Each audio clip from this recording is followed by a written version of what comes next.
ఒకప్పుడు ఒక అడవిలో ఒక పెద్ద బలమైన ఏనుగు ఉండేది. అది తన బలాన్ని మరియు తన భారీ ఆకారాన్ని చూసుకుని చాలా గర్వపడేది.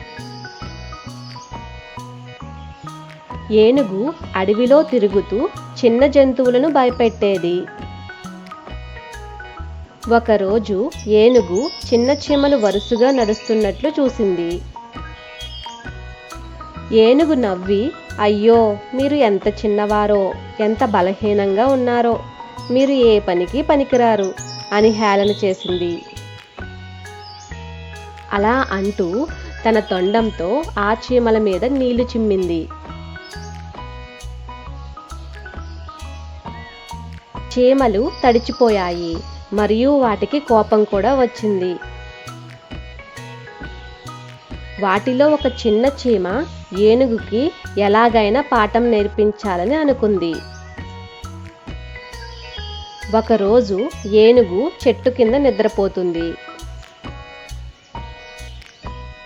అలా ఏనుగు నిద్రపోతూ ఉండగా చిన్న చీమ ఏనుగు మీదకి ఎక్కింది. ఆ చీమ నెమ్మదిగా తొండంలోకి దూరి కరవడం మొదలుపెట్టింది. ఏనుగు ఆ నొప్పి భరించలేక లేచి అరిచింది. చాలా ప్రయత్నించినా చీమను బయటకు తీయలేకపోయింది. అప్పుడు ఏనుగు చీమను బతిమాలింది. దయచేసి ఆపు, నేను ఇక నుంచి ఎవ్వరిని ఇబ్బంది పెట్టను, నన్ను క్షమించు అని అన్నది.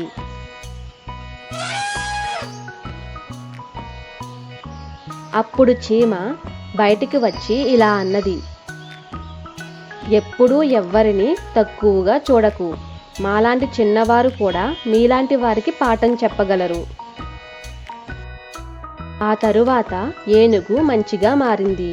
అన్ని చిన్న జంతువులకి సహాయం చేసేది. ఈ కథలోని నీతి, ఎవ్వరిని తక్కువగా చూడకండి, ప్రతి ఒక్కరికి తమ విలువ ఉంటుంది. Thanks for watching. If you like this video, please like, share and subscribe.